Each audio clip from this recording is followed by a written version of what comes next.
Hello, Lillie. Hello. Nice to meet you. Thank you. Nice to meet you. Can you tell us a bit about yourself? Where you live, how old you are, family situation, just some private details. I live in London. I have 3 daughters. I'm also a grandmother with 2 grandchildren. My age, blah, blah, blah. Yeah, okay. We can take a guess. Yeah, take a guess from that. Bit about my life. That's my personal life. I love my girls. I love all my girls. And I'm a very family orientated person. Very. Myself and my daughter run a company together. Oh, what kind of company? I'm a drama therapist, and she is an education and theatre practitioner. So we kind of joined them together and created our company. Wow. We both went to the same university. So I was doing my master's and she was doing her BA, which was rather strange. So yeah, I was a young mum. So you studied together actually? in Yeah. the same, Yeah. And what do you offer in the company you run together? We work with women and we work with young people. So we offer education and training, we offer creative workshops for children, and I've worked a lot with women. I actually worked for 13 years with women only. Yeah, so I have a great love of women, and we are, in our family, we are very heavily women. We've got very few males in our family. So your grandchildren are also female? They are. They are. And my sisters also. Also? Yeah. And is there a man in your life? At the moment, not really, no. No, really? Okay. How do you feel about that? Are you looking for one, or? Not really. I've lived on my own for a bit now, and I'm very happy with myself. I've grown into myself. Obviously, if something came along and it was good, it's always good for companionship. But it doesn't stop me from living a very full life, let's put it that way. It doesn't, I enjoy my life. I do things like what I'm doing today. Don't have to worry about going home to anybody, don't have to cook for anyone. It's quite liberating because I've had all of that. I've been married, I'm a divorcee. I've had relationships after that. So it's not a no, but it's just not, like, I've got to have a man. I've got to be married. I've done quite a lot in my life, quite a lot. So I'm not particularly looking. If someone comes along, all good. That's all fine. Good. Yeah. And can you tell me, you living in Holland, in Amsterdam, or? No, London. London, I'm sorry. London. How do you see the situation for women in the place where you're living? Like economically, politically? We're still fighting to have the same wages as men. I mean, that's an old story and it's still going on. So, and I think in London, when I've seen my daughters struggle with, they're all professionals, and struggle with finding childcare and the cost of childcare, those old issues are still very much there. I'd love it. I mean, they've gone to the place of flexible time in workplaces now, but you still have to fight for everything. Everything's a bit of a fight as a woman and then as a mother, and I also have a daughter with a disability. So as a black woman, as a mother, and with a disability, she is constantly fighting. It's exhausting for her, and because I'm her mother, for me too, and her sisters, all of us. We're always having to kind of, battle for everything that she gets.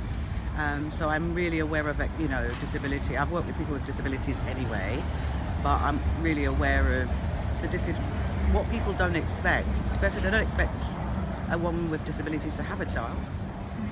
Which kind of disability? She has she's got quite a few, but it's mobility, and she's also a sickle cell sufferer. Sickle cell. What's that? Which is it's common in the black community and Asian community. It's a blood disorder, and it can make you very ill. You could be in hospital quite a lot. Yeah, and she was in a coma when she had the baby, and but you know, we don't. She's just one of us, and she's just a normal person with needs like everybody else. So I don't want to make it into a big issue, but in terms of in London and living in London, she's still fighting for her rights, so to speak.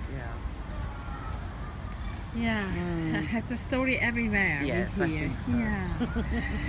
So, Lillie, at this moment, what do you find challenging in your life? You say you're a happy person, but is there something you find challenging?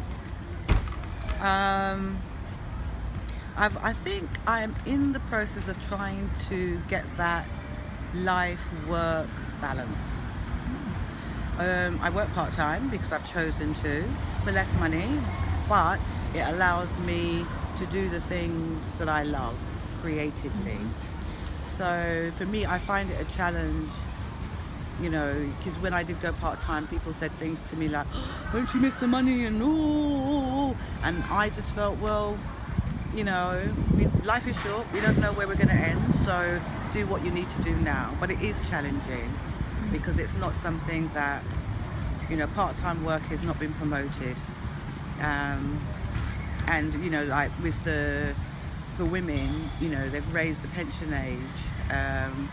So rather than going, oh, well, actually, soon I can retire. No, I've got quite a few years before I can retire. And I struggle with that. What is retiring age in London? 60. For me, it'll be different for different people because it depends on when you're born. But for me, it'll be 67. Yeah, which is quite, you know, quite old. It's late. It's old. Yeah, it is. Because, you know, I kind of imagine myself sort of retiring at 60 and traveling the world. But that's not going to happen now. Not, well, certainly And not in the are near you future. basically self-employed with your company? Or? I work both. You know, this is what I love.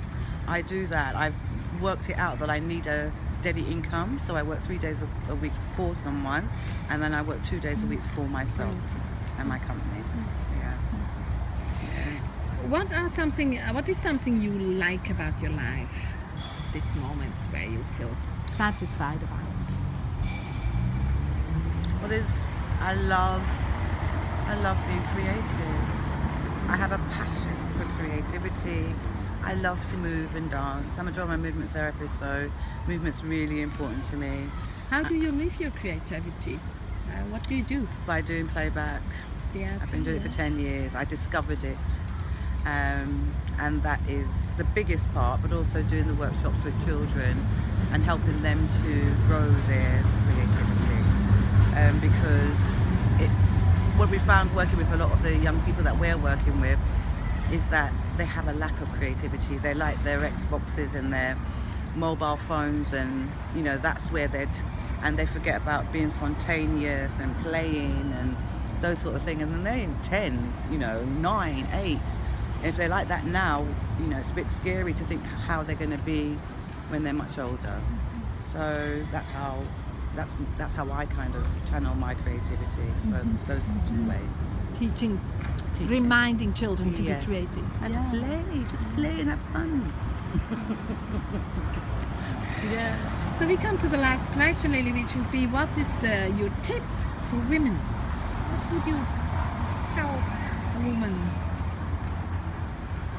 If I had a tip for women, it would be who you want to be and do what you want to do. Full stop, period. That sounds good. Thank you very much, Lillie. Okay, Thank my you. pleasure.